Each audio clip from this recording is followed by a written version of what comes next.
ታሪካችን የሚቀጥለው ጂኖ ከሲስተሙ የተሰጠው ስራ አጠናቆ አዲሱ ኃይሉ የራሱ የጨለማ ወታደር ሲያነሳ ሲሆን ጂኖ ቤቱ ተመልሶ አልጋው ላይ ተኝቶ ሳለ እህቱ ጂና ከአስተማሪዋ ጋር ስብሰባ እንዳለበት ለማስታወስ ትደውልለታለች። ጂኖ ግን ተነስቶ መዘጋጀት እንኳን የረሳው ሰዓቱ እንደደረሰ ሲመለከት ተሯርጦ በመዘጋጀት በሰዓቱ በትምህርቱ ይገኛል። ይሁን ግን በትምህርት ቤቱ ሲደርስ ጂኖ በአዲስ ቁመናና አለባበስ ተገኝቶ ጂና እህቱ የቀድሞ ወንድም የትገባ እንድትል ያደርጋታል። ወደ አስተማሪዋ እስኪደርሱ ድረስ በኮሪደሩ ውስጥ ሲራመዱም ጓደኞቿ በአዲሱ የጂኖ ውበትና ቁመና ተማርከው ይመለከቱት ነበር። በዚህ ሰዓትም ጂና እዩልኝ ባለ ቁመና ሰውዬ አሁንም ፍቅረኛ አልፈልግልህ እያለች መቀለል ስትጀምር አሁንኑ በፍጥነት የአስተማሪዋ ክፍል እንድታሳየው ይነግራታል። ከአስተማሪዋ ጋር እንደተገናኘም አስተማሪዋ የጂና ውጤት ከፍተኛና ለዶክተሬት በጥሩ ደረጃ እንዳለች ብትነግረውም ነገር ግን ውይይቱ ወደ ጂና ተዋጊ ሆናለሁ ብትል ምን እንደሚያደርግ ትጠይቀዋለች። ጂኖ ግን ለደህንነቷ በመስጋት በፍጹም እንደማይፈቅድላት ወዲያውኑ ይነግራታል። ለዚህም የጂና ጓደኛ ሃን እንደዚህ ሐሳብ ስላላት እህቱን እንዲጠነቀቅላት ትነግረዋለች። በኋላም ጂኖ ከዚያ ከወጣ በኋላ የኢ ደረጃ የጂና ክፍል ጓደኛዋ ያገኛታል። እሷ ጂኖ የጂና ወንድም እንደሆነ ስታውቅ ሐሳቧ ለመቀየር ሊያነጋግራት የመጣ መስሏት ሳለ ጂኖ ግን ከሱ ጋር እንድትሄድ ይነግራታል። ይህ በእንዲህ እንዳለ በዚህ ጊዜ ዶንግሱ ከአሜሪካ ወደ ጃፓን የደረሰ ሲሆን በኤርፖርት ከጂን ጋር ይገናኛል። ዶንግሱ ብዙ ሳይደነቅ ስለ የጃፓን ተዋጊዎች ደካማነት በመጥቀስ የተዋጊዎች ማህበር ስራ አስኪያጅ ሊቀበለው በመምጣቱ ይገርማል። ጂን ግን ዶንግሱ ለምን ያህል ጊዜ ለመቆየት እንዳሰበ ይጠይቀዋል። ዶንግሱ በጃፓን ለመዝናናት ሳይሆን ጂኖንና ሎይድ ፈልጎ በማግኘት በአንድ ዋሻ ውስጥ በማስገባት ሊያጠፋቸው እንደሆነና አንተን የመሰለ ተራ ሰው እኔን ሊያቆመኝ ቢያስብ እያለ ሳለ ጂን ንግግሩ አቁሞ ስራው ብቻ እያደረገ መሆኑን ይነግረዋል። በቺዮ መስሪያ ቤት ስንመለከት ቺዮ ከቾ ጋር ስለ ደሴቱ ሲናገርና ሎጎ ደውለለት በስለላው ወቅት የደሴቱ ጉንዳኖች ክንፍ አውጥተው አደገኛ እንደሆኑ ያሳውቀዋል። ሆኖም ግን ለጊዜው ጉንዳኖቹ አጫጭር ርቀት ብቻ መብረር እንደሚችሉ በመግለጽ ሁኔታው ግን እየከበደ እንደሆነ ያሳውቀዋል። በዚህም ጎ እሱንና ቡድኑ ጉዳዩን በጥልቀት ለመመርመር ዝግጅት እንዲያደርግ ለቾ ይነግረዋል። በሌላ በኩል ደግሞ ጂኖ ከአን ጋር ስምምነት ስለነበረው እሱንና ሃን በሲ ደረጃ ዋሻ በር ላይ ከአንና ሰራተኛው ጋር ይገናኛሉ። እዚያም 5 አዲስ ተዋጊዎችና በጥንካሬውና ችሎታው የሚታወቅ ከኪም የተባለ ጋር ይገናኛሉ። አን ኪም በሁለቱ የኢ ደረጃ ተዋጊዎች ተበሳጭቶ እንዳለ ቢያውቅም ቡድኑ 1 ኤ 5 ቢ 2 ሲ እና ኢ ደረጃ በአጠቃላይ 10 ተዋጊዎች ወደ ዋሻው እንደሚገቡ ያሳውቃቸዋል። እንዲሁም የቡድኑ መሪ በራሱ ኪም እንደመሆኑ በማሳወቅ ወደ ዋሻው መግባት ይጀምራሉ። ነገር ግን ዋሻው ወደ አደገኛ ቀይ በር በመቀየር ሁላቸውም በኃይል ሲስባቸው አደጋው ወዲያውኑ የተረዳው ጂሙ ያን እጅ ይዞ ለአን በፍጥነት የተዋጊዎች ቡድን እንዲጠራ ይነግረዋል። እዚህም አን ወዲያውኑ ወደ ባክ ደውሎ ወዲያውኑ እንዲመጣ ያሳውቀዋል። ከትንሽ ደቂቃ በኋላ በዋሻው ውስጥ ጂኖና ቡድኑ ወደ ጫካ የሆነ በረዶ ቦታ ይወስዳቸዋል። በዚህ ጊዜ ኪም በሩ ወደ አደገኛ ቀይ ዋሻ እንደተቀየረ ሲናገር ጂኖ ለሃን ያልገባት ደግሞ ቀይ ዋሻዎች አደገኛ እንደሆኑና የዋሻው አለቃ ካልተሸነፈ ከዚያ መውጣት እንደማይችሉ ያስረዳታል። ይሁን ግን ጂኖ ይሄ እያለ ሳለ 2 ቀስቶች በከፍተኛ ፍጥነት ከጫካው ይመጡና አንዱ የሲ ደረጃ ተዋጊ ፊቱ ላይ ሲመታው ሌላኛው ደግሞ ወደ ሃን ይመጣና ጂኖ ግን በእጁ በመያዝ ህይወቷን ያድናታል። በዚህ ሰዓት ግን ቡድኑ ወደ ቀስቶች የመጡበት ቦታ ሲመለከቱ ሄጂን የተባለች ብቻ ይሄንን የጂኖ ፍጥነት ትገነዘባለች። ኪም ደግሞ የዋሻው አለቃ የኤስ ደረጃ ወይም ከዚያ በላይ ሊሆን እንደሚችል በማወቅ በውስጡ ይፈራል። ለዚህም ኪም ወደ ዋሻው በር ሲመጡ ጀምሮ ያልወደዳቸው ዝቅተኛ ተዋጊዎች ከነሱ ለመገላገል ወደ 2 ቡድን ማለትም አንድ ከሱ ጋር የሚሆኑ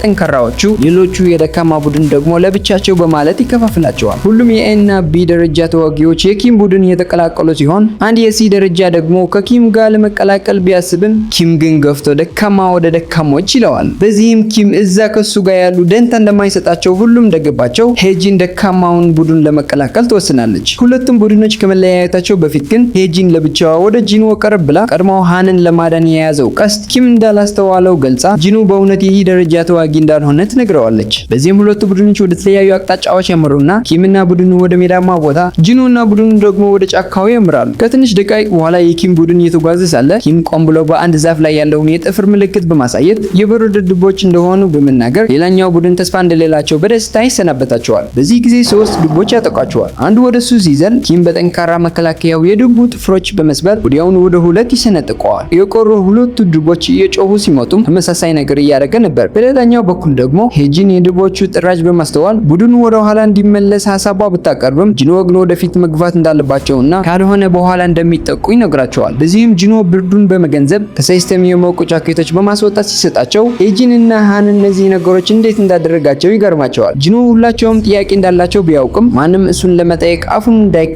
ያስጠነቅቃቸዋል። በዚህ ጊዜ ትላልቅ ድቦች ብቅ ይሉና አኒሜው ወደ ዋሻው በር ያሳየናል። በዚህ ጊዜ ባክ በበሩ እንደደረሰና የቀይ ዋሻው በር እንደተመለከተው ጥቂት ከፍተኛ ደረጃ ተዋጊዎች ብቻ ሊቀሩ ስለሚችሉ ይሰጋል። ነገር ግን አንድ ጂኑን በመጥቀስ ይህ ደረጃ ቢሆንም የተለየ ኃይል እንዳለው ይነግረዋል። ነገር ግን ይሄንን የባክ ትኩረት ይስብና ልክ በዚህ ጊዜ ግን ዶንጉሱና ጂን ወደዚያ ይመጣሉ። ዶንጉሱ ጂኖ ውስጥ እንዳለ ስለሚያውቅ ለምን የደረጃ ተዋጊ ወደ ውስጥ እንደገባ ይጠይቃል። ጂን ግን አሁን ዶንጉሱ ጣልቃ መግባት እንደማይችል በውስጡ ይደሰትና ጂኖ ግን በህይወት ይወጣ አይወጣ ለማወቅ ይጓጓል። ነገር ግን ዋሻ ውስጥ ስንመለከት ግን ጂኖ ከፍተኛ ነጥቦች በቀላሉ ከድቦች መንጋጋ የቆረጣቸው ያገኛል።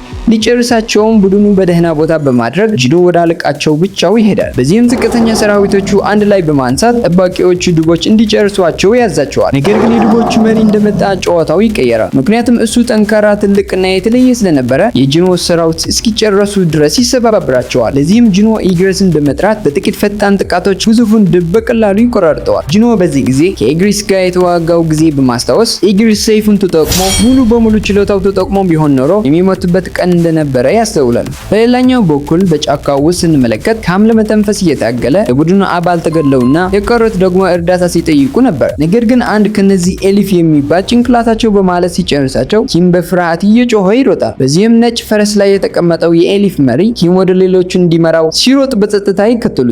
ወደ ጂኖ ስንመለስ የሞቱት ድቦች በማንሳት ሰራዊቶቹ እያበዛ እንመለከታለን። ይህ በእንዲህ እንዳለ በበሩ ውጭ ስንመለከት ከጂኖ ጋር ለመጋፈጥ ጓጉቶ የነበረው ዶንግሶ በመዘግየታቸው ተበሳጭቶ ቁጣውን ወደ አን ያዘረዋል። ነገር ግን ባክ በመካከላቸው በመግባት ያቆመዋል። በዚህም ዶንግሶ ተናዶ እንዲተር ቢነግረውም ባክ ግን ምን እንዳታመጣ ነው ሲለው በሁለቱ የኤስ ደረጃ ተዋጊዎች መካከል ኃይለኛ ማጂክ ይወጣል። በዋሻው ውስጥ ስንመለከትም ጠንካራው ኪም በተስፋ መቁረጥ ተውጦ ብቻውን እየተንከራተተ ሲራመድ የሞቱትን የድቦቹ አስክሬን ያገኛል። ነገር ግን ኪም እስካሁን ያልገባው አሁንም የባሰ ፈርቶ እየጮኸ ይሮጣል። ከበር ውጭ ተመልሰን ስንመለከት የኤስ ደረጃ ተዋጊዎቹ ፍልሚያ ለመጀመር አስበው የነበሩ ጂን በመሃላቸው በመግባት አቆሟቸውን እንመለከታለን። ነገር ግን ዶንግሱ ቢቆጣም ጂን ግን እስካሁን ድረስ ጂኖ በኢ ደረጃ ስለሚታወቅ ከዋሻው እንደወጣ በራሱ ስለ ወንድሙ ሞት አጥልቆ እንደሚጠይቀው እንደነገረው ዶንግሶ በጣም ዘግይተውት ስለነበሩ ስራለኝ ብሎ ከዚያ ይሄዳል። በሌላኛው በኩል ስንመለከትም ዝቅተኛ ደረጃ ቡድን ምሽቱን ጂኖ እየጠበቃቸው እዚያ አድረው ጠዋት ደግሞ ስጋቸው ቀቅለው እየበሉ ሳሉ ኪም ወደ እነሱ ይመጣል። በዚህ ጊዜ ኪም ብርድ፣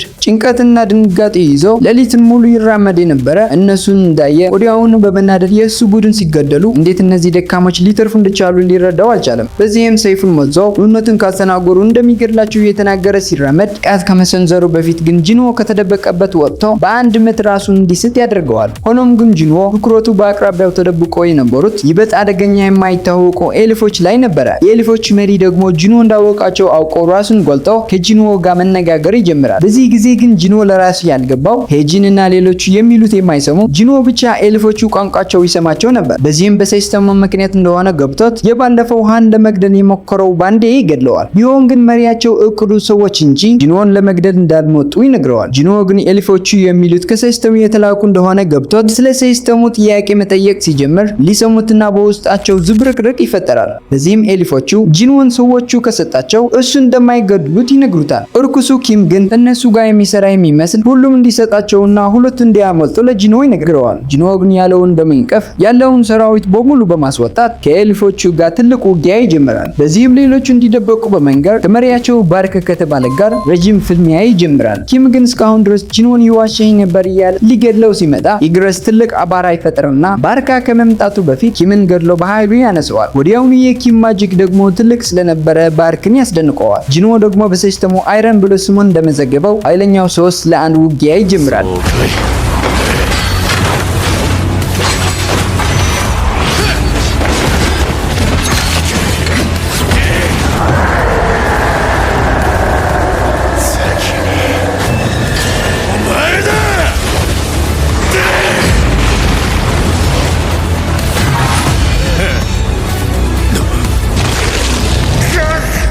あの増票どもお前を消せば武器を捨てるとは愚かな。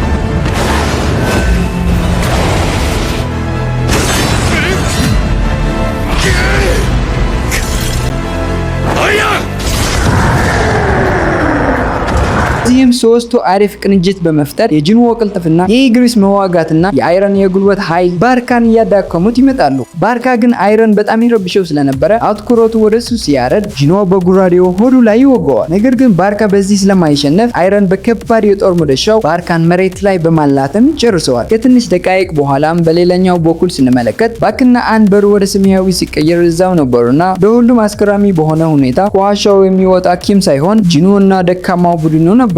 አንድ ግን ሳይደነቅ ጂንዎ እንደሚተርፍ ያውቅ እንደነበረ ሲናገር ባክ ግን በኪም ሞት ክፉኛ ያዝናል። ለዚህም ምን እንደተፈጠረ መልስ ፈልጎ ጂንዎን በኃይል ይዞ ይጠይቀውና ጂንዎ ግን ማዳን የቻለው ቡድኑ ብቻ እንደሆነ ያስረዳዋል። ለዚህም ባክ ገብቶት ይህ ደረጃ እንደዚህ ማድረጉ በቂ ነው ብሎ ይተወዋል። በዚህም ክፍል 5 ይጨርሳል።